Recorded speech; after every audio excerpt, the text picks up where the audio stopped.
ધીમે ધીમે આપણો આખો સમાજ જે છે એ આર્ટ્સમાંથી સાયન્સ તરફ વળી રહ્યો છે. ઓકે, કોઈને ઓછા ટકા આવે તોય કોઈને આર્ટ્સ નથી રાખવા, બરોબર. પરંતુ આપણી કલા સંસ્કૃતિ જાળવી રાખવા માટે સંસ્કૃતનો જમાનો પણ આપણે પૂરેપૂરો આવવાનો. તો એવું આપણે કહી શકીએ કે બાળકો જે છે હિન્દી સબ્જેક્ટ રાખીને આગળ વધે તો એમનું ફ્યુચર સિક્યોર છે. 50% ખરું, બરાબર. કેમ કે એટલી જે 100% હરીફાઈ છે ને એની સામે એ છે સિક્યોર. એટલે હું સંસ્કૃત અને હિન્દી સાથે હવે જવા માંગુ. વેલકમ ટુ વેબ સંકુલ. ફર્સ્ટ ઓફ ઓલ આપણે વેબ સંકુલ ખાતે સોલંકી પરેશભાઈ જે છે અહીંયા પધાર્યા છે. એમને ટાટ હાયર સેકન્ડરીની એક્ઝામ જે છે એ ક્લિયર કરી છે, તો આપણે એમનું વેલકમ કરીએ. Thank you sir. ઓકે, તો તમે ફર્સ્ટ ઓફ ઓલ તો તમારું ઇન્ટ્રોડક્શન જે છે એ બાળકો સુધી પહોંચાડો. તો મારા માટે અત્યારે ગર્વની ક્ષણ છે કે જે ધીરેનભાઈ સાથે અહીંયા જે બેઠો છું ત્યારે સૌપ્રથમ તો હું વેબ સંકુલનો આભારી છું. અને સાહેબે કીધું તેમ મારો પરિચય ટૂંકમાં આપું તો મારું નામ છે સોલંકી પરેશભાઈ નારણભાઈ, અને હું એક ભાવનગરના નાના એવા ગામડામાંથી ઓથા પરથી આવું છું. અને હાલ મારી જોબ જે છે એ કાપસો ખાતે છે, ઈડર તાલુકાના કાપસો ખાતે લાગેલી છે હાયર સેકન્ડરીની અંદર. અચ્છા સરજી, તો તમારું જે હાયર સેકન્ડરીની અંદર તમે લાગ્યા છો તો તમારા સ્ટ્રગલ વિશે થોડું જાણવા માગું છો. તો તમારું સ્ટ્રગલ કેવું રહ્યું, તો એક તમારી જે છે એ સ્ટોરી કઈ રીતની છે કે જેથી કરીને આપણા બાળકો જે છે એ મોટિવેટ થાય અને કેવી રીતના તૈયારી કરવી એ એમને ખબર પડે. હા સાહેબ, સ્ટ્રગલની જો વાત કરીએ ને તો આમ તો સ્ટ્રગલ છે દરેક વ્યક્તિનો 10 વર્ષનો દસકો હોય છે. હા, તો 2011થી મેં બીએડ ખતમ કર્યું. બરોબર. તો એ 10 વર્ષમાં માણસ ક્યાંથી ક્યાં પહોંચી જાય. અને એ સમય દરમિયાન મેં બધી જ ટેટ આપી. ઓકે. પણ શરૂઆતની જે ટેટ હતી ને કે મેં તૈયારી નહીં કરી. એમ કહો કે ભણાવતા શાયદ હું નીકળી જઈશ એવું મને લાગતું હતું. પણ ત્યારે 1 માર્ક 2 માર્ક પાસ થવા માટે રહેતા. પછી અંદરથી એમ થયું કે નહીં, આમ ભેગું તો નહીં થાય, કે થોડી તૈયારી તો કરી લેવી પડશે. એટલે 16ની અંદર છે એ મેં વેકેશન દરમિયાન સ્કૂલ છોડીને તૈયારીની શરૂઆત કરી દીધી અને ભાવનગર પણ જતો રહેલો. ઓકે. અને ત્યાં ક્લાસીસ 3-4-6 મહિના એમ કરીને પૂરા કર્યા, પણ ત્યારે પરીક્ષા જ ના આવી. 2016માં જ્યારે ગયો ને તો પરીક્ષા ના આવી. પરંતુ હા, એક ખ્યાલ આવ્યો કે તૈયારી પર્ટિક્યુલર અને વ્યવસ્થિત કરીએ તો અવશ્ય ફળ મળે. એટલે 2017ની અંદર પછી જ્યારે આવી ત્યારે મેં એક ક્લિયર કરી. અને આમે મારો મેઇન સબ્જેક્ટ સાહેબ હિન્દી.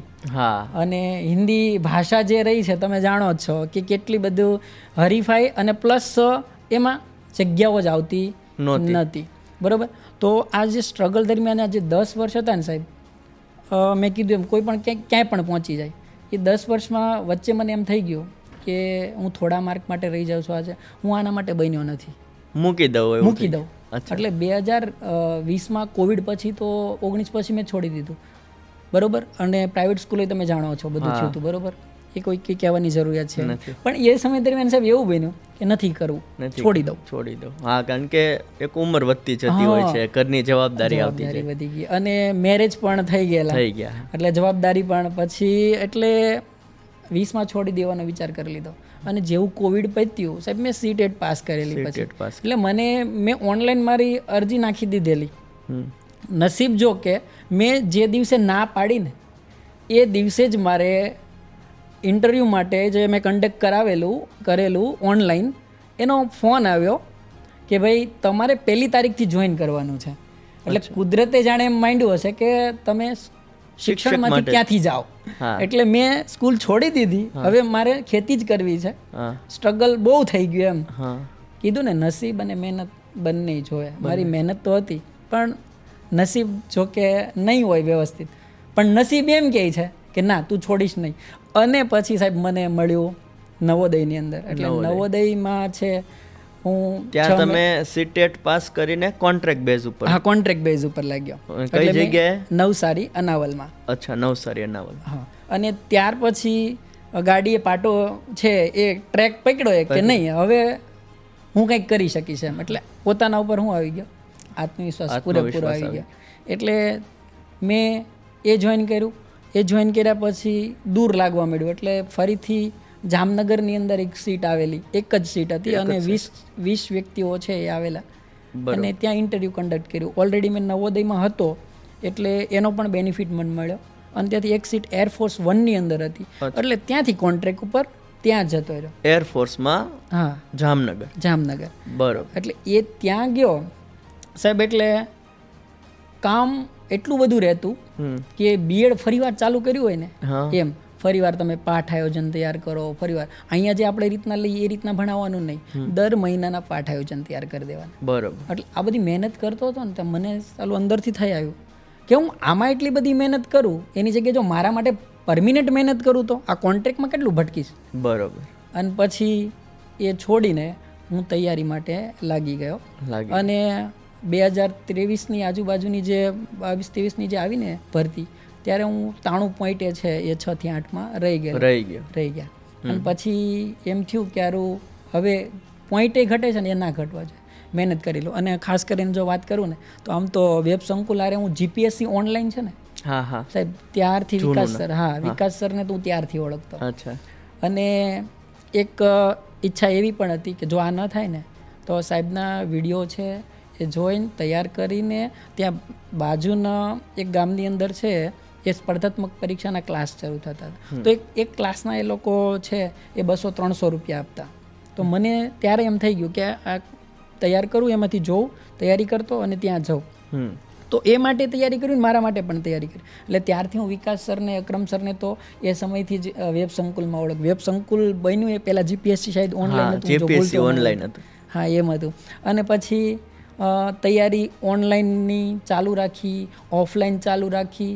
અને કોર્સ હું તો એમ કહું છું ને, આ સ્ટ્રગલ કીધું ને સાહેબ તમે, સ્ટ્રગલમાં એક વસ્તુ છે कि मंजिल उन्हीं को मिलती है जिनके हौसलों में जान होती है, पंखों से कुछ नहीं होता दोस्तों, हौसलों से उड़ान होती है. એ પંક્તિ મને બહુ ગમતી અને ત્યારથી હારું મને એમ થયું કે આ ખાલી યાદ રાખવું નહીં, અંદર ઉતારવું પણ ખરું. અને ઉતાર્યું.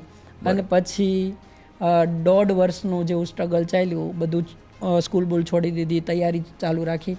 અને પછી અંતે મને અત્યારે વાત કરો તો હજી થોડાક દિવસો જ થયા છે, 3-4 મહિના જેવું થયું છે, મળી છે. બરોબર. અને એ મળી પછી કેટલી મળી સાહેબ? 4 મળી.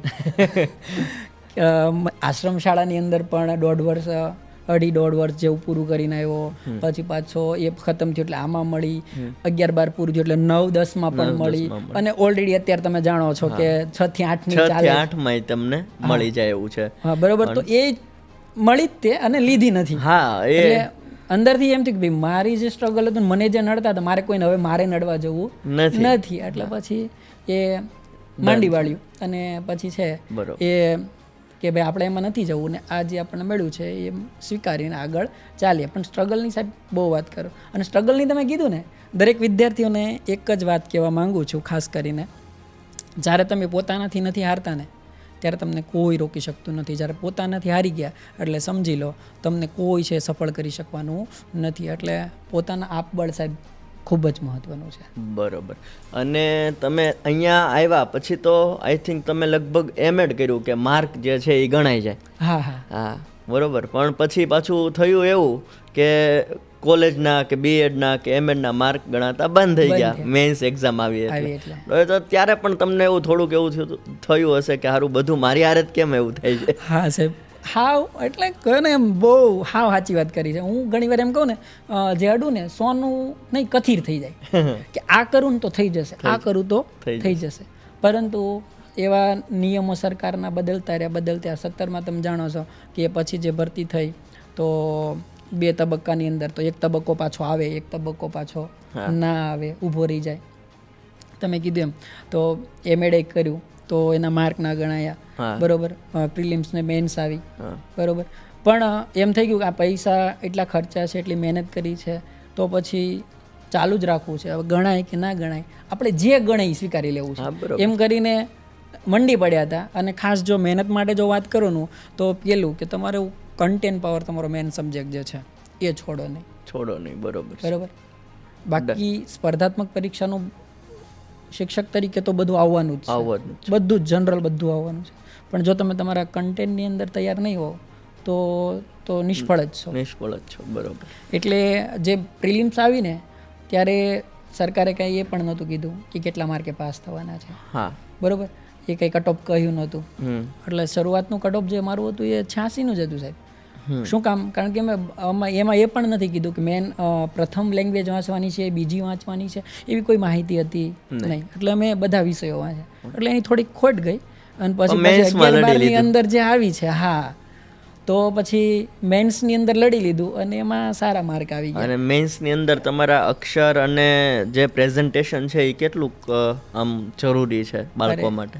ખૂબ સાહેબ, અક્ષર માટે તો કહેતા ને, ખરાબ અક્ષર એ અધૂરી કેળવણી નિશાની છે, એ અત્યારે ખબર પડે. હા, મેન્સમાં ખ્યાલ આવે પૂરેપૂરો.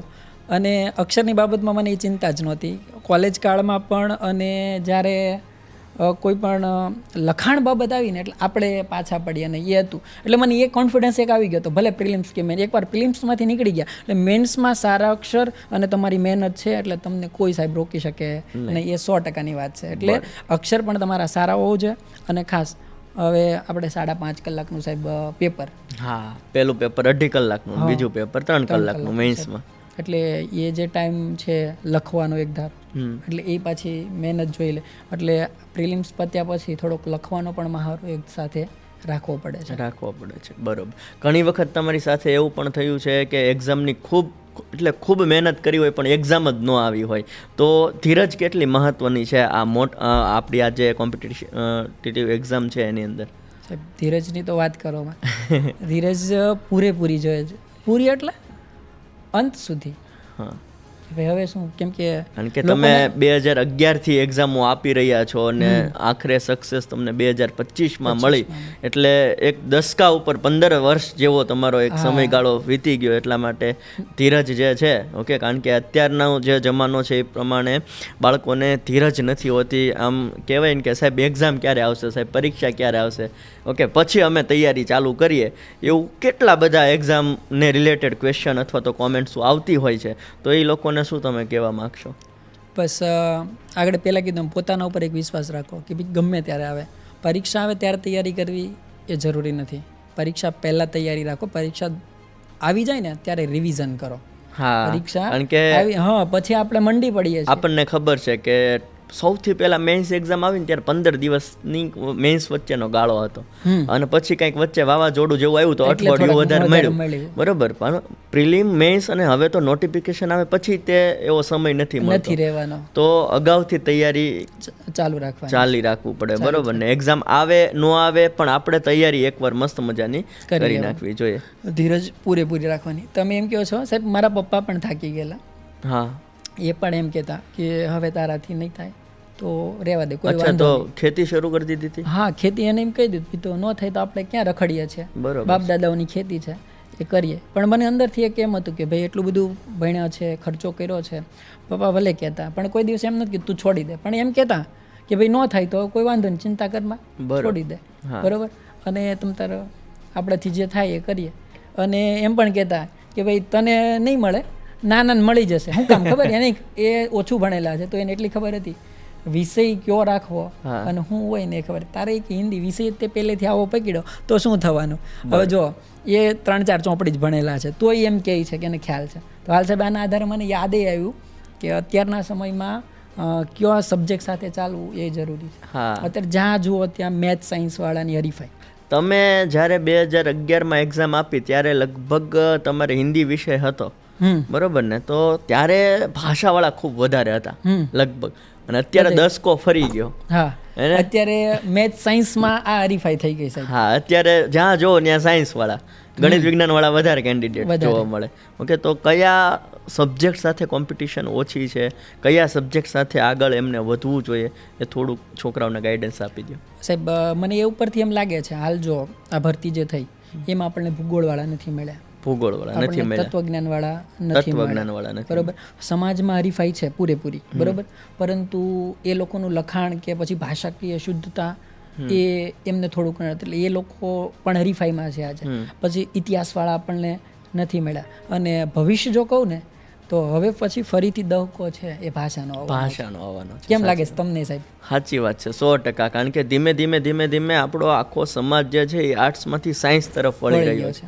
ઓકે, કોઈને ઓછા ટકા આવે તોય કોઈને આર્ટ્સ નથી રાખવા, બરોબર. પરંતુ આપણી કલા સંસ્કૃતિ જાળવી રાખવા માટે અને આગળના શિક્ષકો પણ, એમાંય તે NEP 2020માં માતૃભાષાની વાત થઈ રહી હોય, બરોબર છે, રાષ્ટ્રભાષાની વાત થઈ રહી હોય, રાષ્ટ્રભાષાનો પ્રચારની વાત થઈ રહી હોય, ત્યારે આ ભાષાનો જે છે એ આવવાનો છે જમાનો. સંસ્કૃતનો જમાનો પણ આપણે પૂરેપૂરો આવવાનો છે સાહેબ. એ તમે જાણો છો, કેમ કે હવે સરકાર એના ઉપર આપણને બાળકોને શિષ્યવૃત્તિ પણ આપે સંસ્કૃત માટે. એટલે હજી હિન્દીમાં તો થોડીક એમ કહો તો બહુ કપરી સ્થિતિ થવાની છે, એજ પૂરી થવા આવી છે બધાની. હા, હિન્દી વિષય, કારણ કે હવે કોઈ હિન્દી વિષય રાખતું નથી, અને જે જૂના રાખ્યા છે એમની એજ પૂરી થવા માટે આવી છે. અને સ્પર્ધાત્મક પરીક્ષામાં સાહેબ કેટલું પૂછાય એનું? હા, સ્પર્ધાત્મકતામાં કઈ નહીં. હિન્દીમાં કોઈ બીજી એક્ઝામમાં હિન્દી પૂછાતું જ નથી. ખાલી ટેટમાં હિન્દી સબ્જેક્ટ હોય એને હિન્દીનું પૂછાય. તો એવું આપણે કહી શકીએ કે બાળકો જે છે હિન્દી સબ્જેક્ટ રાખીને આગળ વધે તો એમનું ફ્યુચર સિક્યોર છે. 50% ખરું, બરાબર. કેમ કે એટલી જે 100% હરીફાઈ છે ને એની સામે એ છે સિક્યોર. એટલે હું સંસ્કૃત અને હિન્દી સાથે હવે જવા માંગુ. મારો વિચાર કે છે, હું ભલે એટલી બધી આમાં સ્ટ્રગલ કર્યું કે આ કરાય નહીં એમ બધા કે પણ જો તમારું એ કન્ટેન્ટ પાવર ને આ છે અને બાળકને જલ્દીથી છે એ કોઈ એટલી બધી જ ઓછી હરીફાઈમાં ઓછી સંખ્યામાં વધારે લડવું પડે એની કરતાં મને એવું લાગે કે વધારે સંખ્યામાં ઓછા હશે એવું બની શકે. ટેટમાં એક ઈ સારું છે કે તમારી કોમ્પિટિશન તમારા સબ્જેક્ટ વાળા મિત્રો સાથે છે. હા, બરોબર ને, બધા હારે નથી, એટલે થોડુંક ઈઝી થઈ જાય. જ્યારે 6 થી 8 માં સાહેબ 4 ભાષા સાથે છે, અને પરંતુ 25% ડિવાઈડ થઈ જાય એટલે વાંધો નથી આવતો. પરંતુ એ હજી 6 થી 8 વાળા તો ફાયદો જ છે એમ. એટલે હું એમ કહું છું કે એ ચારે ભાષા તો સેમ જ આવવાની છે ભવિષ્યમાં, અને ત્યારે હિન્દીના નહીં મળી રહે, સંસ્કૃતના નહીં મળી રહે.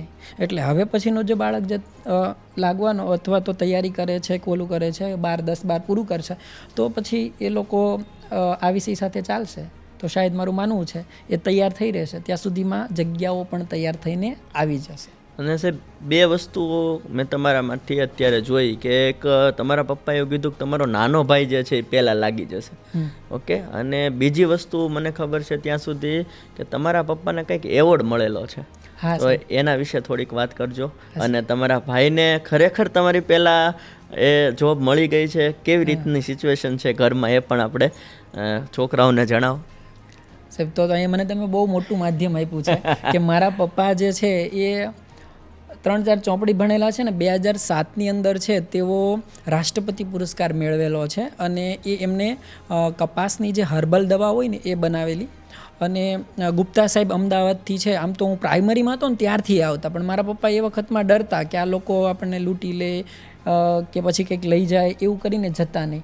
પછી મારા શિક્ષક હતા, હું ત્યારે 10મા ધોરણમાં હતો, એટલે એ શિક્ષક હતા ને એમને એની પહેલાં 2006માં આ પુરસ્કાર મળેલો. અને ત્યારે અમારે વાલી મિટિંગ હતી, મારા પપ્પા ત્યારે આવેલા, અને ત્યારે એમણે આ ગુપ્તા સાહેબની અને ગુપ્તા સરની વાત કરી. તો એ કે એ તો મને ઘણા વર્ષોથી મળવા આવે છે, પણ હું કાંઈ એને કોઈ પેટર્ન કે કોઈ માહિતી આપતો નથી. એટલે એને પછી નંબર ગોતીને કોલ કર્યો, અને પછી એના એ જ વર્ષે એ આવ્યા, બધું પેટર્ન લઈ ગયા, અને ત્યાં સક્સેસ ગઈ. અને પછી 2007ની અંદર મારા પપ્પાને છે એ હર્બલ દવા બનાવવા માટે રાષ્ટ્રપતિ પુરસ્કાર મળ્યો, બરાબર. અને એ અમારા માટે કહીએ તો એક નાના એવા ગામડાઓમાંથી ઠેઠ ત્યાં સુધી પહોંચવું એ ખૂબ જ ગર્વની વાત છે. અને બીજું કે તમે કીધું ભાઈ, એટલે મારા પપ્પાને નાના પ્રત્યે આમ લગાવ, મોટા પ્રત્યે હોય જ તે, પણ જવાબદારી આપણે નિભાવવાની હોય. પણ આ વિષય, આ બધું સ્ટ્રગલિંગ કે સાથ બધું, એના લીધે હું થોડો પાછળ રહી ગયો. અને નાના ભાઈએ છે જેવું એનું સ્ટડી પૂરું કર્યું, અને એ જ સાથે છે એમને તરત જ જોબ મળી ગઈ. તરત જ તે અહીંયા એનું MSc ખતમ થયું, પરીક્ષા આવી, અને એની સાથે પોસિબલ હશે તો આપણે તમારા નાના ભાઈને અહીંયા બોલાવશું, બરોબર, જ્યારે આવે ને ત્યારે. કારણ કે એમને આમ કહેવાય ને કે સ્ટ્રગલ જેવું જ નથી, એવું કહે તો ચાલે. કારણ કે એક બાજુ એમને MSc પૂરું થયું, તરત પરીક્ષા આવી, ખાલી પ્રિલિમ્સ જ હતી, ઓકે, ખાલી 130 માર્ક્સ જેવું હતું, પણ એમાં બધું મેરિટ ગણાતું હતું, એટલે તરત લાગી ગયા. એટલે તમે કહો એમ કે મહેનત સાથે નસીબ પણ જરૂરી છે. ડન છે, ઓકે, વેરી ગુડ. ચાલો તો હવે એમ કહો કે આપણે બાળકોને જે છે એ પ્રિપરેશન ક્યાંથી ચાલુ કરવું જોઈએ, કયા સબ્જેક્ટ ઉપર વધારે ધ્યાન દેવું જોઈએ? સાહેબ પહેલાં કીધું એમ મેં, તમારો જો મેઇન સબ્જેક્ટ કન્ટેન્ટ પાવર છે, તમારો મુખ્ય વિષય છે, પહેલાં પકડો. ત્યાર પછી જો અધર વિષયવાળો કોઈ પણ છે તો એને ગુજરાતી સાથે જવું પડશે. ઓકે, ગુજરાતી વ્યાકરણ તો ગુજરાતી વ્યાકરણ કમ્પલસરી કરવું પડશે, કારણ કે મેન્સમાં આવશે, પ્રિલિમમાં આવશે, અને ઇન ફ્યુચર ટેટ 1 ટેટ 2 માં પણ કદાચ મેન્સ આવી જાય, અને દરેક એક્ઝામોની અંદર આવે છે. દરેક એક્ઝામની અંદર ગુજરાતી વ્યાકરણ જે છે એ આવે છે. અને સાથે સાથે સાહેબ મને એક વાત પાછી યાદ આવી કે આ સ્ટ્રગલની જે વાત કરતા હતા ને, તો જ્યારે જ્ઞાન સહાયક આવી ગયું, જ્ઞાન સહાયક પછી તો એમ થયું કે આ મહેનત કરી, માર્ક આવી ગયા, હવે આજીવન કોન્ટ્રાક્ટમાં લઈ જાય. એટલે મેં આ હરીફાઈમાં મેં છે સાથ આપવા માટે, આંદોલન માટે ક્યાંય લીધું નહીં જ્ઞાન સહાયકમાં, બરોબર. એટલે મેં લીધું નહીં એટલે મને મૂર્ખ જ ગણતા કે તું નહીં લે તો બીજો લઈ લેશે, એટલે એ લોકોએ સફળ બનાવી દીધું, બરોબર. તો એની ઉપર પાછા 2 વર્ષ જતા રહ્યા, બરોબર. એટલે આ ઘણી વાર મેં કીધું હું જે અડું ને સોનું નહીં કથીર બની જતું હતું, તો શું કરવું, પણ હાર નથી માની, હશે આવું નસીબમાં એમ કરીને ચાલ્યો. પણ નસીબને આપવું પડ્યું સાહેબ, શું કામ, મારી મહેનત ચાલુ રહી એટલે હું એકલું એમ ન કહી શકું કે એકલા નસીબના જોરે બેઠા રહે, બરોબર. મહેનત જોઈએ, મહેનત હોય એટલે પછી એને આપવું જ પડે. અને એ માટે પછી હું કીધું ને 4 જેટલી પરીક્ષા આવી, ત્યારે એક સાથે 4 પરીક્ષા આવી. ટેટની લગભગ તમે બધી એક્ઝામ ક્લિયર કરી નાખી, અને આઈ થિંક ફોરેસ્ટની પણ ગઈ. ફોરેસ્ટ પણ એમ જ મને ત્યારે આશ્રમ શાળામાં સાહેબ મળી ગયેલું, બરોબર. તો આશ્રમ શાળામાં જોબ કરીને આવ્યા છો, બરોબર છે. સીટેટ પાસ કરી લીધી છે, એટલે 2 જગ્યાએ, એક નવોદય અને એક એરફોર્સમાં જોબ કરીને આવ્યા છો. પછી ટેટની તમામ એક્ઝામ પાસ કરી છે, અને ફોરેસ્ટ પણ પાસ કરી. અને ત્યારે નહોતી મળતી, ત્યારે એકેય નહોતી મળતી, અને મળીને સાહેબ ત્યારે કીધું ને 4 મળી. એટલે ખાલી કહેવાનો મારો ભાવાર્થ એ જ છે કે ભાઈ તમે જો લડતા રહ્યો, મહેનત કરતા રહ્યો, અને પોતાના ઉપર વિશ્વાસ રાખતા રહ્યો, તો શાયદ છે નસીબમાં ન હોય તો એ નસીબને ગમે ત્યાંથી આપવું પડે. અને એ માટે તો હું 100% માનું જ છું કે નહીં, પોતાને મૂકવાનું નથી, થાકવાનું નથી, હારવાનું નથી. આઈ થિંક તમે પેલું જામનગરથી વાંચવા માટે એક્ઝામ, મતલબ કે એ મૂકી દીધું તમે. આઈ થિંક 27,500 જેવો તમારો પગાર હતો, એ પગાર મૂકીને વાંચવા માટે અહીંયા આવ્યા, બરોબર. પછી કંઈક તમારે પેમેન્ટની તકલીફ હતી, લાઇબ્રેરીની ને એમ, કારણ કે મોટા ભાઈ છે, ઘડીએ નાના ભાઈ પાસે પૈસા માગવા પડે, થોડુંક પેલું થાય, એટલે તમે જે બીજી જગ્યાએ ગયા એ થોડીક સ્ટોરી તમે જણાવો. હા, તો એ સમય દરમિયાન છે મેં એરફોર્સમાં હતો, એરફોર્સ 1 ની અંદર, બરોબર. એટલે બીએડ ફરીવાર ચાલુ થયું એવું જ લાગતું, બધું જ પાઠ આયોજન તૈયાર કરો, લખો. મારે સ્કૂલનો ટાઈમ ખાલી 7 થી 2 નો જ હતો, પરંતુ આ બધું પતે ને ખતમ થાય ને એટલે 4 વાગે છૂટા થતા અમે. અને તમે ખબર છે કે એનું ડિસિપ્લિન તો એરફોર્સનું, બરોબર. તો કોઈ પ્રકારનો તમને 4 વાગ્યા સુધી તો ખાવા ન પામો. એટલે પછી એમ થઈ ગયું કે આમનામ જ રહેશે તો આહાડો દિન મેં આવ્યો છું. અને આઈ થિંક તમે એ બધું મૂકીને આવ્યા પછી પરીક્ષા નો આવી. અને પછી જો એ થયું ને એટલે મેં મૂકી દીધું કે ભાઈ ચાલો આ વસ્તુ છે મારા માટે તૈયારી કરી લો. એટલે મારા માટે તૈયારી કરવામાં છોડી દીધું અને આવતો રહ્યો. અને એવું બન્યું કે પરીક્ષા આવી નહીં સાહેબ. 6 મહિના ફરીથી પાછા 6 મહિના લાઇબ્રેરી જોઈન કરી. 6 મહિના લાઇબ્રેરી ગયો, કોઈ સમાચાર આવે નહીં. અત્યારે તો સારું છે કે ભાઈ તો આપણને અત્યારે નોટિફિકેશન આવી ગયું કે છે એટલે આવી જશે, ધરપત છે કે આવી જશે. એ જે 1.5 વર્ષની અંદર સાહેબ આવશે કે હવે તો સાહેબ 10 વર્ષીય ભરતી કેલેન્ડર આવી ગયું. બાકી તમારી વખતે આઈ થિંક એકવાર પરીક્ષા લઈ લે પછી 3, 4, 5 વર્ષ આવે જ નહીં. છેલ્લે 2017-18 માં આવી હતી, સીધી 2023 માં આવી. પણ હવે એનઈપી 2020 મુજબ એવું કહે છે 10 વર્ષીય ભરતી કેલેન્ડર આવી ગયું છે, તો કોઈ એક્ઝામ આવશે. જો તમે સારું ભવિષ્ય ઈચ્છો છો તો સાહેબ એ જ ખબર પડે મને કે તમે જે ફિલ્ડ ઉપર છો, જે માટે તમે લડી રહ્યા છો, એને છોડો નહીં, એને ચાલુ રાખો. બરાબર. મેં જો એ છોડી દીધું હોત તો આજે સાહેબ તમારી સાથે હું બેઠો ના.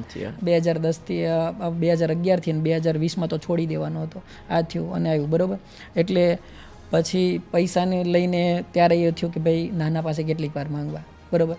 એ પહેલાં જે આવક હતી એ બધી મેં સ્પર્ધામાં તૈયારીમાં 6 મહિના પાછું વર્ષ પછી 6 મહિના પછી આ નોટિફિકેશન આવ્યું અને પછી એમ થઈ ગયું કે નહીં હવે લડવું છે. અને આ તકે હું સાહેબ મારી એ જૂની સ્કૂલને યાદ કરીશ. શા માટે ખબર કે એ 6 મહિના મેં ઓફિસ માંગી એમની કે ભાઈ મને તમે લોકો અહીંયા વાંચવા એટલે લાઇબ્રેરીની ફી બચી જાય બરાબર. એ થયું એટલે પણ પરીક્ષા તો હજી દૂર હતી પણ 10 કિલોમીટર દૂર એટલે એ સ્કૂલમાં એમ કીધું કે મને 2 કલાક આપો એવી કે હું મારી ભાષા ભણાવું અને પછી મને તમે ફ્રી કરી દો અને તમારે મને જે આપવું એ આપજો. એટલે સાહેબ સીધા 27,500 માંથી સીધો હું 8,000 રૂપિયામાં એમ કામ કરવા માંડ્યો. પણ મારે પૈસા હારે કંઈ પછી નહોતું. પણ અત્યારે એક વાત યાદ કરી ને કહી દઉં કે જો તમે પૈસા પાછળ પડશો ને તો નોકરી નહીં મળે. જો નોકરી જોતી ને તો પૈસા તમારી સામે આવીને ઊભા રહી જશે. એટલે જે લોકો પૈસા મેળવવા માટે પ્રાપ્ત અથવા આર્થિક બાબત હોય છે 100% નથી માનતો કે ના હોય, પરંતુ જો એ કરતાં કરતાં તમને એમ લાગે કે પરીક્ષા આવી હું મહિનામાં કરી નાખીશ કે પાસ થઈ જઈશ, ભેગું નહીં થાય. એટલે મારે એમ જ થયું. એકવાર તૈયારી જે છે એ કરી પૈસા છોડી દીધા છે, પૈસા સામું જોવાનું. એટલે ત્યારે નોકરી તમારે 4-4 5-5 નોકરી આવી ડન છે. બરોબર છે. તો છોકરાઓને કેટલો ટાઈમ જે છે મિનિમમ અત્યારથી કેટલી કલાક વાંચવું જોઈએ? ઓકે, એ થોડુંક ગાઈડ કરો કે TET 1 TET 2 TAT secondary TAT higher સેકન્ડરીમાં શું ભૂલો ન કરે અને શું ભૂલો મતલબ કે કઈ રીતના વાંચવું જોઈએ, કેટલું ટાઈમ, કયા સબ્જેક્ટની અંદર વધારે ટાઈમ આપવો પડે, થોડુંક ગાઈડ કરી નાખો. તો જો મારું આ રીડિંગ જે હતું ને સાહેબ, મારા અનુભવના આધારે કહું, કોઈ મોટાઈ ઓલી નથી મારે, પણ મારું કમસે કમ રીડિંગ 10 કલાકનું હતું. અને પહેલાં શરૂઆતનું જે તૈયારી માટે લાગ્યો હતો ને ત્યારે સાહેબ એમ કહો ને તો સવારનો 9 વાગે લાઇબ્રેરીથી જતો રહેતો, વચ્ચેનો ટાઈમ 1-2 કલાક કાઢો, આ તે કરો, તો એ રીડિંગ મારું 12 કલાક જેવું થઈ જતું કે 14 કલાક પહોંચી જતું. પરંતુ પછી છેલ્લા જે 6 મહિના જે મેં તૈયારી કરીશ ને એ કન્ટિન્યુ 10 કલાકનું રીડિંગ તો ખરું. 1 વાગ્યે બપોરે મારું સેશન ખતમ થાય સ્કૂલ ભણાવવાનું, એટલે ઘોંઘાટને અવાજ ને બધું થયા કરતું, એટલે થોડોક અવાજ આપણું ધ્યાન પેલું થયા કરે. એટલે એ સમય દરમિયાન છે આવી રીતના જેટલા પણ ઓનલાઈન ક્લાસીસ મળતા મને કે પછી ઓનલાઈન ફિલ્ડ ઉપરથી સારામાં સારું મટીરિયલ કોઈ પણ સંકુલનું હોય, એ વેબ સંકુલનું લઈ લો કે જીપીએસસીનું લઈ લો કે ક્યુસરનું લઈ લો, કોઈ પણ હું તો કહું એન્જલ એકેડમી, કોઈને પર્ટિક્યુલર કોઈનું નથી કહેતો બરાબર, પણ જ્યાંથી મને સારું લાગતું હતું ને સાહેબ એના વિડીયો બધા જ જોઈ લેતો. એટલે કન્ટિન્યુ મારો વિડીયો જોવાનો ટાઈમ છે 1 વાગ્યાથી લઈને હું 5 વાગ્યા, હા ખાલી જોવું નહીં હો સાહેબ, એની સાથે પાછું નોટ્સ બનાવતી જવાની, લખતી જવાની બરાબર. તો જે આઈએમપી જેવું લાગે એ બધું હું પાછો સાથે નોટ બનાવતો જતો. તો નોટ્સની કેટલી ઉપયોગિતા છોકરાઓને બનાવે એટલે 100%.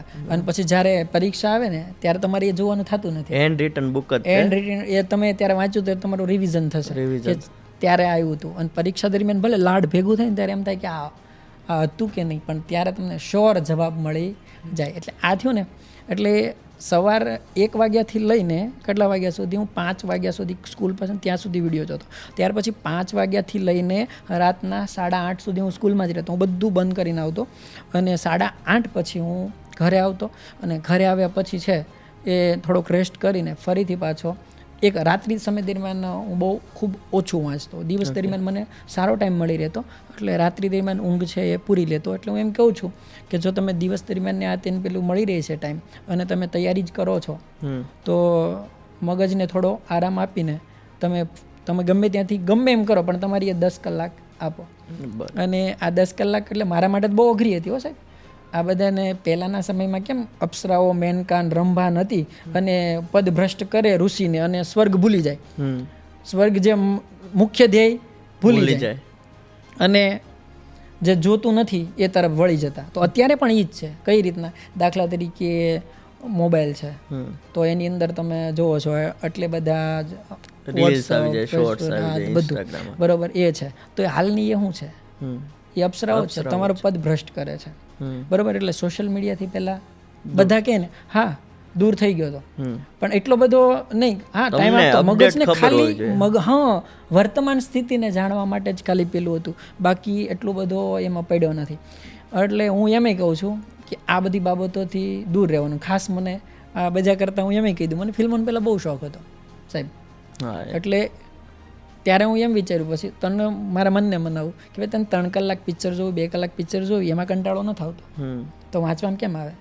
સાચી વાત. એટલે મેં મારા મનને મનાવ્યું કે ભાઈ તને એમાં કંટાળો આવે છે એમાં આવવો હોય તો આમાંય આવવો જોઈએ, ને એમાં નથી આવતો તો આમાંય આવવો જોઈએ નહીં. એમ કરીને મેં મારી જાતને પહેલાં મનને મનાવ્યું.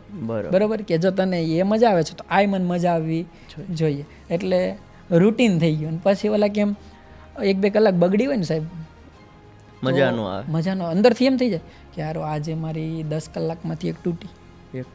બરાબર.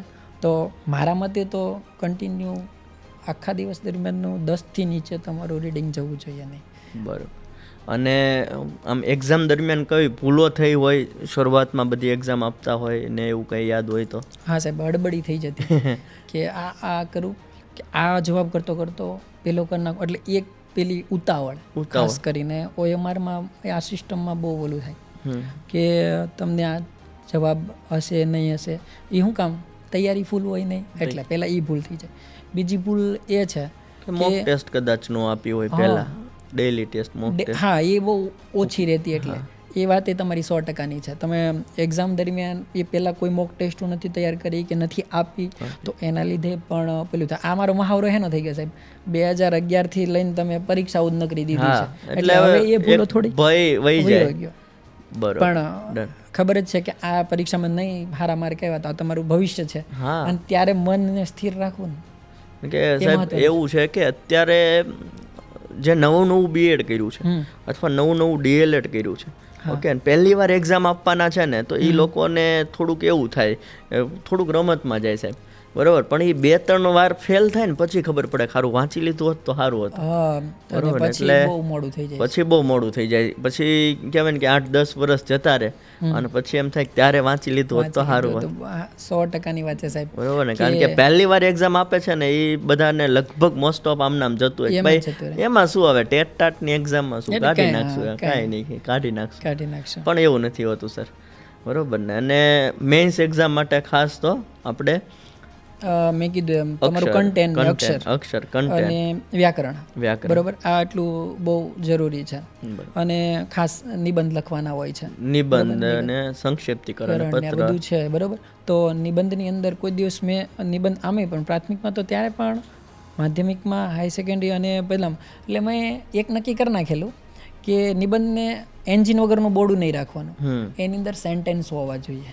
એટલે પંક્તિઓ જેટલી આવડે છે, જે ઓલું છે એને મળતી છે, એની માટે ભાષાવાળાને ફાયદો થશે. ભાષાવાળાને ફૂલ, કારણ કે ગણિત વિજ્ઞાન વાળાને તકલીફ પડવાની કે એ પંક્તિઓ ન આવડતી હોય. બરોબર. તો એ મતલબ શિક્ષણને લગતી પંક્તિ હોય કે ગાંધીજીની પંક્તિ હોય કે સ્વામી વિવેકાનંદની સફળતાની છે, પરિશ્રમની હોય, શિક્ષણને લગતી હોય, તો એ બધી પંક્તિઓ તમારે યાદ રાખવી પડશે. જોઈએ. અને એટલે જ કહું સીધું લખ કરવું એટલે એવું નહીં કે લખે જ રાખો. એ સમય દરમિયાન જે પત્તા નથી ભરવાના હે ને, એમ જ. જો પહેલી જ્યારે 9-10ની સાહેબ લેવાની ને, ત્યારે મને યાદ છે મેં 2માં 26 પેજ લખ્યા. એટલે જોઈ 52 જેટલા પેજ લખી રાખ્યો હું પહેલી વાર. પછી 2000 આપણે પેલીથી નેક્સ્ટ જ એની પછી આવી, એટલે એમાં મેં કેટલા મને યાદ છે 44 પેજ ભર્યા હતા. ઓછું લખ્યું અને વધારે માર્ક આવ્યા. અને પેલામાં મેં વધારે લખ્યું અને ઓછા માર્ક આવ્યા. પેલામાં બીજામાં શું કર્યું, મારી ભૂલ જે હતી ને કઈ કે એમને લખી જ કાઢ્યું એ ના કર્યું. જ્યારે બીજામાં જે જરૂરી હતું અને હાઇલાઇટ કર્યું, એ બતાવ્યું, અંડરલાઈન કરી. બરોબર. અને એ રીતે વ્યવસ્થિત રીતે, કેમ કે 20 માર્કનો સાહેબ પ્રશ્ન તમને કોઈ એમનેમ તો એના દેખાવ વગર તો દેવાનું નથી. માર્ક્સ અથવા તો પત્તાના માર્ક્સ નથી હોતા. આ બધા એ મનમાં ગાંઠ વાળી છે કે કોલેજની ઘોડે લખો, કોલેજની જેમ લખવાનું. એ વાત ખોટી પડે. બરોબર ને. અને મુદ્દાને વળગી રહેવાનું છે, મુદ્દાને ભટકવાનું નથી. અને એને માટે તો સાહેબ તમે જેટલું વાંચશો એટલું ઓછું છે. ગુજરાતી વર્ણનાત્મક માટે ખાસ તો નિબંધ છે, ઓકે, એની માટે ચર્ચાપત્ર છે, ચર્ચાપત્ર, સંક્ષિપ્તીકરણ પત્ર ને વ્યાકરણ જે છે. વ્યાકરણ તો ઓલમોસ્ટ આમાં ખાલી 10 જ ટોપિક આવે છે. બરોબર ને. ઓલામાં બધું આવે છે. તો મેઇન વસ્તુ એ છે કે તમને શિક્ષણને લગતું બધી જ વસ્તુ ખબર હોવી જોઈએ, ઓકે, તો તમે લખી શકશો. માનો કે તમને નિબંધના ફોર્મેટ કહી દે, ચર્ચાપત્રના ફોર્મેટ કહી દે, પત્રના ફોર્મેટ કહી દે, સંક્ષિપ્તીકરણના ફોર્મેટ કહી દે, પણ એ ટોપિકને લગતું તમને કાંઈ ખબર જ ન હોય તો અંદર લખશો શું? તમને ફોર્મેટ ખબર હોય, હાલો કે આમ લખવાનું છે, પણ એ NCF 2005 શું છે, RT એક્ટ 2009 શું છે, NEP 2020 શું છે, જે G20 સમિટ શું છે એ ખબર જ નહીં હોય તો કેમ લખી શકવાના? હા, એ જે 20 માર્કનું જે છે તો એની માટે તમારે કન્ટેન્ટ જોશે સાહેબ. એની માટે અને મેઇન વસ્તુ એ છે સાહેબ કે હવે જે છે એ માર્ક નીકળી ગયા છે, મતલબ ઓનલી મેન્સના માર્ક જ તમારું મેરિટ. એટલે ગુજરાતી વર્ણનાત્મકમાં તમારે પહેલેથી ધ્યાન આપવું પડશે. અને ખાસ કરીને જે ગણિત વિજ્ઞાન વાળા છે કે જેમને ભાષા સાથે કોઈ લેવા દેવા નથી, એમને તો વધારે ધ્યાન આપવું પડશે. એ પછી હાલ તમે જોયું કે પ્રિલિમ્સની અંદર ગણિત વિજ્ઞાન આપણે અંગ્રેજીમાં એટલા કેન્ડિડેટ વધારે છે, પરંતુ મળ્યા નથી. 120 વાળા મોસ્ટ ઓફ લાગી ગયા છે, એવા ઘણા બધા છે. બરાબર. પછી બે વસ્તુ સાહેબ કે સરકારી નોકરી અને શિક્ષક આ બંનેમાં જલ્દી લાગી જવા માટે બે ઓપ્શન છે. એક DLED, કારણ કે 63,000 પ્લસ ભરતી આવવાની 2033 સુધી, એટલે એમાં ખાલી પાસ થઈ જશે તોય વારો આવી જશે. બીજી કે સ્પેશિયલ DLED અથવા તો સ્પેશિયલ B.Ed કરે. બરોબર ને? એનાથી શું થશે કે જેટલા જોઈતા છે એ પણ એને તૈયારી કરવી પડશે. અત્યારે મળતા નથી, એટલે જે લોકો કોલેજ કરે છે તો એને કહી શકીએ કે હાલ જે સ્પેશિયલ B.Ed વાળા છે અને PTC જે DLED આજે થઈ ગયું છે, તો એ લોકોને બેનિફિટ છે અત્યારે. ખાસ કરીને સ્પેશિયલ DLED કે સ્પેશિયલ B.Ed જે છે એ શું છે તો કે એ લોકો 12મા પછી અથવા તો કોલેજ પછી સ્પેશિયલ B.Ed કરે છે તો એ લોકોને એવી તાલીમ આપવામાં આવે છે કે દિવ્યાંગ, સાહેબ પહેલા વિકલાંગ શબ્દ વપરાતો, 2011માં મોદી સાહેબે એવું કીધું કે ભાઈ વિકલાંગ જે છે એમની લાગણીને ઠેસ પહોંચાડે, એટલે દિવ્ય અંગ એટલે દિવ્યાંગ એવો શબ્દ વાપરવાનો કીધો કે એમની માટે કે જે બેરા મૂંગાની શાળાઓ તમે ઘણી બધી જોઈ હશે, ઓકે, જે જોઈ નથી શકતા એમની શાળાઓ, તો એવા લોકોને ભણાવવાના છે સાહેબ. મેઇન વસ્તુ શું થાય ખબર? સ્પેશિયલ B.Ed કે સ્પેશિયલ DLED હોય ને તો બાળકોને એમ થાય કે બેરા મૂંગા કે દિવ્યાંગ હશે ને તો એમને જ તે પરીક્ષા આપવાની હશે, પણ પરીક્ષા આપણે જ આપવાની છે, પણ આપણે ભણાવવાનું એ લોકોને છે. અને એમાં જસ્ટ ખાલી પાસ થઈ જાઓ છો તોય તમને જોબ મળી જાય છે. બીજી વસ્તુ સાહેબ DLEDમાં મોસ્ટ ઓફ સારું શું છે તો કે 12 પૂરું થાય, ઓકે, 18 વર્ષે 2 વર્ષ DLED કરે, 20 વર્ષે પરીક્ષા દર વર્ષે આવવાની છે, ઓકે, એટલે એક વર્ષમાં મતલબ કે 20-21 વર્ષની નાની ઉંમરમાં તમને સરકારી નોકરી મળી. અને હાલ પણ તમે જોયું કેટલી 3,000 જેટલી ભરતી આવી એ મળ્યા નથી ટોટલ. આઈ થિંક 100 ઉપર માંડ પાસ થયા અથવા તો એટલા લોકોને તે. અને આપણે આજે સ્પેશિયલ કચ્છ ભરતી છે એમાં 1 થી 5 માં કંઈક 2500 લેવાના હતા, એ 2500 નથી મળ્યા સાહેબ. તો એમાં તો કેન્ડિડેટ જ નથી, તો પછી એમાં ભવિષ્ય સારું છે. 63,000 પ્લસ ભરતી છે. અને સ્પર્ધા તો સાહેબ એક તરફ એને પોતાની જાત તારે રહેશે. શું કામ? એને બીજારે નથી કરવાની. શું કામ? કારણ કે એની પરીક્ષા થોડીક હાર્ડલી આવે, પણ હાર્ડ ભલે આવતી પણ એને એનું કન્ટેન્ટ, એમાં પણ એનું કન્ટેન્ટ જ કરવાનું છે. એટલે શાયદ હું માનું છું ત્યાં સ્પેશિયલ B.Edમાં એનું એ ભણવાનું જ આવે ને, તો એ એના પુસ્તકો એ બધું કરશે. ખાસ કરીને બધાને જ કે તમે DLED કે B.Ed કરો છો તો એના પાઠ્ય એનું જે પુસ્તક હોય ને એ સાચવી રાખજો, એમાંથી જ તમારે તૈયારી કરવાની છે, કારણ કે એ ઓથેન્ટિક સોર્સ છે સાહેબ. ડન છે ને? ઓકે. પછી બીજું આપણે હું એવું કહેતો હતો કે DLED કરી નાખે ને એટલે તરત જોબ મળી જાય, બરોબર. બીજું છોકરાઓ માટે કંઈક હોય તો આપ કહો, તમને શું તમે એમને બાળકોને કહેવા માંગો છો?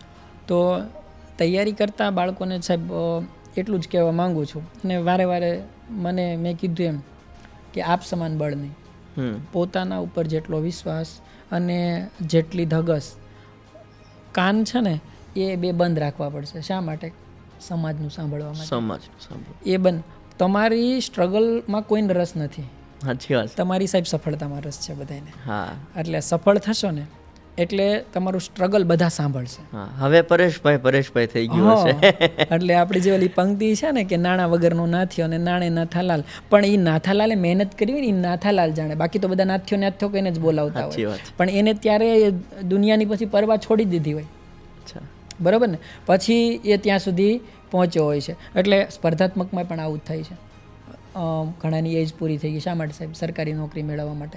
છોકરો શું કરે કે તૈયારી કરે એવો શબ્દ સાંભળે ને તો એમ લાગે કે પેલો હીરા ઘસુ કેમ કામ કરતો ને એમાં છે, અને કાંઈ છે નહીં એવું માનતા. શિક્ષણનું સ્તર એટલું બધું થઈ ગયું, બધાને એમ જ થઈ ગયું કે ભાઈ નહીં, સરકારી નોકરી મળે તો જ એની વેલ્યુ છે એમ, સગાઈ નથી થતી એમ. તો સાહેબ જો તમે એ માટે બન્યા જ છો ના કરો જ છો તો હું તો 100% એમ જ કહીશ તો જબ તક તોડેંગે નહીં તબ તક છોડેંગે નહીં. એટલે એને મૂકવાનું નથી. અને મારું આ સ્ટ્રગલ ભલે બંધ બારણે કે બધા જાય છે, તૈયારી કરે છે, કે હજી તૈયારી જ કરે છે, બરાબર, કેટલા વર્ષથી આ કરે છે તો હજી નથી થયું, પણ જ્યારે થશે ને ત્યારે સામેવાળાના જ છે એ શબ્દો બદલી જશે અને એને એ જ કહેશે કે ભાઈ એ છોકરાએ બહુ મહેનત કરી. અને સાહેબ 1964 કોઠારી કમિશને એવું કીધું કે ભારતનું ભવિષ્ય વર્ગખંડમાં ઘડાઈ રહ્યું છે. ઓકે, તો તમારું કન્ટેન્ટ જો પાવરફુલ ન હોય ને તો તમારે એ ફિલ્ડમાં જ ન જવાય. ઓકે, બાળકોના ભવિષ્ય સાથે છેડછાડ કરવાની સહેજ પણ આપણને પેલું છે નહીં. ઓકે, આપણે ન જ કરી શકીએ કારણ કે આપણે બાળકનું ભવિષ્ય ઘડવાનું છે ને અત્યારે તો માર્ગદર્શકની ભૂમિકા જે છે એ શિક્ષકે ભજવવાની છે કે બાળકનું રસ રુચિ એ જાણવાનું છે ને એવી રીતના ભણાવવાનું છે. બાળકને શેમાં રસ છે અને ખાસ કરીને સાહેબ એ બાળકની વયમર્યાદાને ધ્યાનમાં રાખવી પડશે તમારે. ઓકે, તમે 6ઠ્ઠા ધોરણના શિક્ષક બન્યા છો તો 6ઠ્ઠા ધોરણનું બાળકનું વય કેટલી છે ને ધ્યાનમાં રાખવી પડશે. તમે BSc MSc ને M.Ed કરેલા છો તો તમારે તમારું જ્ઞાન નથી બતાવવાનું ને. ઓકે, બાળકનું જ્ઞાન જોવાનું છે કે એને કેટલું એનું પૂર્વ જ્ઞાન જાણી અને વય કક્ષા અનુસારનું જ્ઞાન દેવાનું છે સાહેબ. ગતિના નિયમો ધોરણ 6 સુધીના શીખવાડવાના છે, 10મા ધોરણના નથી શીખવાડવાના. એટલે ખાસ કરીને બાળકો સાથે અત્યારે કલમ નંબર 17 જે છે, ઓકે, RT એક્ટ કલમ નંબર 17 સાહેબ, બાળકોને મારવાના નહીં, આંખું નહીં પાડવાની. અને સાહેબ યાદ કરાવ્યું ને તો ઘણી કલમો બધું યાદ કરવા માટે સાહેબ હું આ તૈયારી કરતો ત્યારે એમ લાગે આ પૂછાવાનું છે તો એની શોર્ટકટ કી તૈયાર કરી નાખતો. એટલે હું એમ કહેતો 17 पे ખતરા, એટલે બાળકને મારતા નહીં. બરોબર. એટલે એવી રીતના ઈસવીસનો બધા છે તો એ બધાને કંઈક ને કંઈક રીતે જોડી દે તો પોતે તૈયાર કરો ને તો એ પણ વધારે સારી રીતે યાદ રહી જાય. અને ખાસ કરીને અમારે ભાષામાં તો એવું થાય કે અનુક્રમણિકા આવે. અનુક્રમણિકા એટલે એને 1ના 4 પ્રશ્ન, એનો સાહિત્ય પ્રકાર, લેખક, શેમાંથી લેવામાં આવ્યું, આ નોર્મલી હોય, બરોબર, અને એ પ્રશ્ન ખબર જ છે પૂછાવાના છે તો એ બધા એના શું કરી નાખતો એક વાક્ય રચના બનાવી અને એ રીતે યાદ રહી જાય, બરોબર. તો આવું પણ કરી શકાય. અને ખાસ કરીને તમે જે અત્યારે કહો છો કોઠારી કમિશન, ક્યારે આવ્યું સાહેબ? 64 એટલે હું 64 કોઠા યાદ રાખતો. 64 કોઠા. એટલે આવી રીતના કહેવાનો મતલબ એવો છે કે તમે તમારી રીતે ટ્રીક બનાવશો ને તો તમને યાદ રહેશે. અને રિવિઝન એ બધાથી મહત્વનું. અને સાહેબ છોકરાઓ છે ને ટેટની એક્ઝામમાં જીકે પાછળ બહુ પીડ્યા હોય. હા, તો એનું થોડુંક કહી દો, બાળકોને ખબર પડે. જીકે છે ને સાહેબ એ એવું છે દરિયો બધા જ કહે છે, બરોબર. અને આ દરિયો એવો છે કે આપણે ચમચી લઈને જ ઊભું રહેવાનું છે, મળવાનું એટલું, પૂછાવાનું એટલું જ છે. કેમ કે સરકાર તો દરિયો દઈને દેવા બેઠી, ગમે એનાલી પૂછવાની છે. આપણે એક ચમચીની અંદર સમાઈ શકે ને એટલું જ મળવાનું આપણને, મતલબ એ જ પ્રશ્ન પૂછાવાના છે. તો એ માટે હું એમ કહીશ કે વારંવાર તમને એમ લાગે આવડે છે ને તો પણ એને વાંચો. આ મેં વાંચી નાખ્યું છે, આ તો મને ખબર છે, પણ જો પરીક્ષા લેટ ગઈ તો, અને મનોવિજ્ઞાન એમ કહે છે 21 દિવસમાં કોઈ પણ વસ્તુ રિવિઝન ના કરો તો જતી રહે. અને એટલા માટે જ ડેઈલી ટેસ્ટ, પછી વીકલી ટેસ્ટ, મંથ ટેસ્ટ અને મોક ટેસ્ટ આપવી જોઈએ, જેથી કરીને ટૂંકા ગાળાની સ્મૃતિ લાંબા ગાળામાં કન્વર્ટ થાય. નહીતર એનો કોઈ અર્થ રહેવાનો નથી. એટલે મેં કીધું મહાવરો જરૂરી છે. ખાસ આ બધી જ અમસ્તી તમને કોઈ ટેસ્ટ એમનેમ પણ મળે છે ને તો પોતે જાતે પણ જુઓ કે ભાઈ મને એ આવડે છે કે નથી આવડતું. આ તો શું કરે છે ખબર? હા, એના માટે સમય સાહેબ ફાળવો જોઈએ. ટેસ્ટ માટે વીકલી ટેસ્ટ છે કે પોતે જાતે જ આત્મનિરીક્ષણ કરવું, સ્વમૂલ્યાંકન કરવું, એ ટાઈમ કાઢવાની જરૂર છે. એક ધારું વાંચ કરે તો એવું શક્ય નથી. કોઈનો એક ધારું આવડી જાય, એને આવડી જાય એ શક્ય નથી સાહેબ, બરોબર. રિવિઝન એ મહત્વ, સાથે સાથે આ મોક ટેસ્ટ આપવી છે, કોઈ પરીક્ષાઓ છે એના પેપર સોલ્વ કરવા એ છે, બરોબર. અને જો તમે તૈયારી માટે જ બધું છોડી દીધું હોય તો ખબર એટલી જ પડે મને કે એ પૂરી ન થાય અને મળે નહીં ત્યાં સુધી એને છોડો નહીં, પકડી જ રાખો. હજી તમારી ઉંમર છે ત્યાં સુધી પકડી રાખો. તકલીફ ત્યાં થાય છે કે માનો કે અત્યારે નોટિફિકેશન આવી, છોકરો જીકે શરૂ કરી દે અને એક્ઝામ આવી ત્યાં જીકે પૂરું થઈ જાય, બાકી બધા વિષય રહી જાય. બરોબર. અને તમે કહો એમ કે જીકે જે છે એ દરિયો છે, તો એને લાસ્ટમાં પ્રાયોરિટી આપવી જોઈએ ટેટ ટાટની એક્ઝામ માટે. ખાસ એ તમે એ માટે પૂછું મને, તો હું તો એમ જ કહેત કે ભાઈ તમે છે ને એ તમારું 6ઠ્ઠા ધોરણથી લઈને 12મા ધોરણનું સમાજ છે ને, સામાજિક વિજ્ઞાન છે, એ તમને ખબર હોવી જોઈએ. એ જ કરો પહેલા તો હું એમ કહું, શરૂઆત ત્યાંથી કરો, પછી બધું સાઈડમાં મૂકી દો. 6 થી તે 12 સુધીનું સમાજ છે એ કરી નાખો. મોસ્ટ ઓફલી તમારે ટેટ ટાટની અંદર હું તો માનું છું એની બહાર નહીં જાય. આ તમારું જનરલ સામાન્ય જ્ઞાન, આ સામાન્ય એટલે છે ને કે સામાન્ય જ્ઞાન, હું આને આ રીતે સામાન્ય કહું કે આ તો કોમન છે, આ કરો પેલા અને પછી તમે ઊંડા ઉતરો. ઘણી વખત એવું થાય કે તમે ઊંડા તરવા રહ્યો ને શીશરું પૂછાઈ ગયું અને એ તમારી સામું જ હોય. બરાબર. એટલે એવું પણ બનતું હોય. બરાબર. એટલા માટે એને છેલ્લે પ્રાયોરિટી, ટેટ ટાટની અંદર તો હું તો કહું છેલ્લે પ્રાયોરિટી આપો. પછી કરંટને પણ અંતમાં જ આપો. અંતમાં કરંટ 2-3 માર્ક્સનું પૂછાતું હોય ને એ શિક્ષણને લગતું હોય. ખાલી શિક્ષણમાં કેવા ફેરફાર થયા એ ખાલી ધ્યાનમાં રાખવાનું છે. અને જો એ કરવું જ છે તો કાયમની એક ટેવ પાડો કે છાપું વાંચવાનું. બરોબર. એ બધા જ કહે છે બધી એક્ઝામમાં કામ લાગવાનું છે. બરોબર. એટલે એક એ ટેવ પાડો. બરોબર. તો પણ મોસ્ટ ઓફલી કાયમી છે. અને સર આપણા ગુજરાતના ઓલમોસ્ટ બધા જ વિદ્યાર્થીઓને એક જે છે ને બીક રહેતી હોય, એ કયા વિષયની? હું તો મારા પ્રમાણે એટલે નહીં સાહેબ, આખા ગુજરાતને ઇંગ્લિશ વિષયની રહેતી હોય. તો એના માટે શું કરવું જોઈએ? ઇંગ્લિશ માટે સાહેબ, કારણ કે છે ને સાહેબ ઘણા લોકો, કેટલા બધા લોકો એવા છે કે જે ઇંગ્લિશને નિગ્લેક્ટ કાઢી નાખે. હું ખુદ પણ મેં એમ જ કર્યું હતું. મેં ખુદ એમ કર્યું હતું, પણ મને સમજાઈ ગયું કે આને નિગ્લેક્ટ ના કાઢે નહીં, ભેગું નહીં થાય તો કરવું પડશે. ગઈ એક્ઝામ હતી ને જે લેવાની 22-23માં, એમાં હિન્દીની 0.63% રિઝલ્ટ આવ્યું. બરાબર. એમાં હિન્દીવાળા જો આ વખતે ખાલી નવી જ લીધા હોત ને શાયદ પૂરી ભરાત પણ નહીં. ત્યારે પહેલાં મેં અંગ્રેજી કાઢી નાખતો. હવે મારી અંગ્રેજી અમારે ઓલ ઓવર 15 માર્કનું પહેલામાં અને 12 માર્કનું આમાં, એટલે એટલું મળીને 28-30 માર્કનું પૂછાઈ જાય. હવે એમાં સાહેબ મારે 2-3 માર્ક આવતા. હવે 2-3 એટલે ક્યાં વાત છે સાહેબ, 1 માર્કે તો તમારું નસીબ હોય. એટલે હારું મને એમ થઈ ગયું કે આ કરવું પડશે. એટલે સાચું નહીં માનો તો મેં ABCD થી ચાલુ કરી દીધું હતું પહેલેથી. અને ફરજિયાત 2 કલાક અંગ્રેજીના આપ્યા. એમ કરીને આપ્યા. મને આમે નથી આવડતું. આ વિડીયો જોઉં, તૈયાર કરું, નોટ્સ લખું. એટલે ડેઇલીના આજે 10 કલાક હતી ને એની અંદર ટાટ માટે નહીં, મેં ટેટ માટે ડેઇલીની 2 કલાક આપી હતી કે 2 કલાક તો ડેઇલી આ કરવું ને કરવું જ. એટલે પાયો તો મારે કરવો જ છે. એટલે ત્યાંથી જ ચાલુ કર્યું સાહેબ. અને મને એનો ફાયદો એ થયો કેમ કે વ્યાકરણ એવું જ પૂછાવાનું છે કે થોડુંક અપવાદરૂપ, અને આપણે કંઈ વાંચીને કે પેલું કરીને જવાબો પેલા કરવાના છે નહીં. વ્યાકરણ ખાસ કરીને જે આવવાનું છે એ ઉપરનું અને થોડુંક અપવાદરૂપી જ આવવાનું છે. પણ તમને એ જ ખબર નથી આ હેમાલી પૂછું ના શું છે બધું. અને ભાષાવાળાને તો અંગ્રેજી ઘણાને તો કાળા અક્ષર ભેંસ બરાબર કે ખ્યાલ જ ના આવે. એટલે મેં સાહેબ એને ટાઈમ આપ્યો. એટલે અંગ્રેજીને પણ છે. કહેવાનો અર્થ એવો છે કે સાહેબ તમે ઇંગ્લિશ વિષયને નિગ્લેક્ટ ના કરી શકો.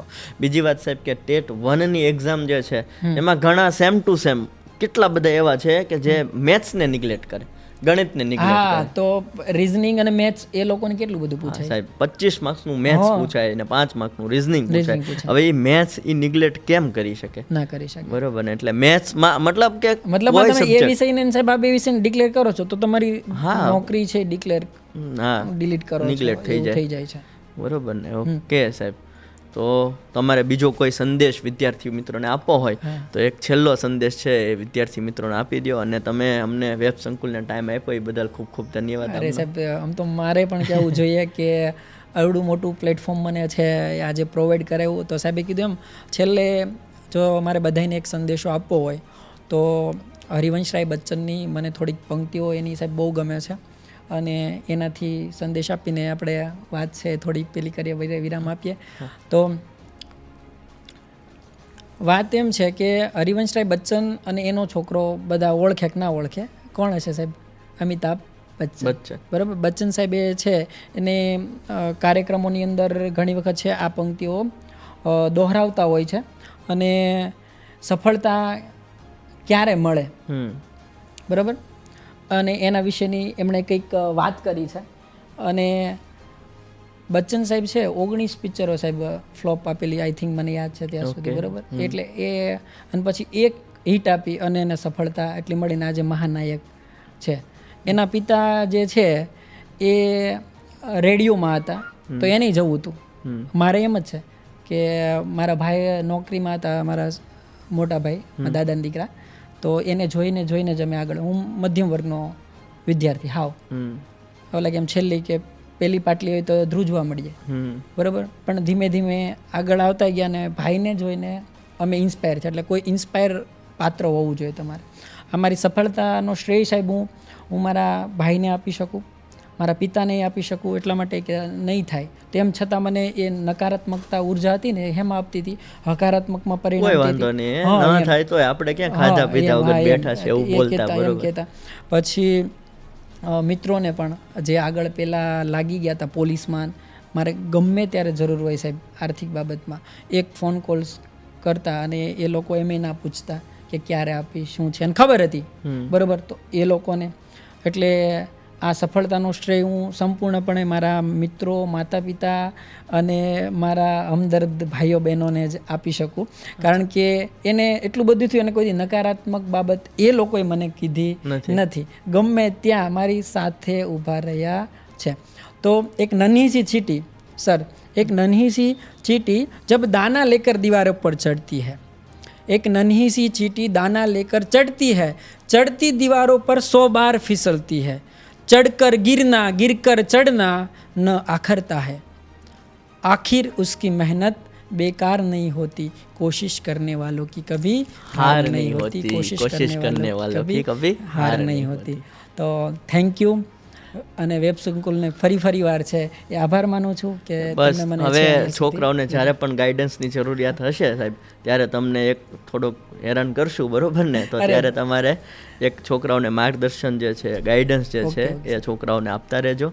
અને ખૂબ ખૂબ આભાર કે તમે અહીંયા પધાર્યા, બરોબર છે. મળીએ છીએ સાહેબ. ચલો, જય હિન્દ, જય ભારત.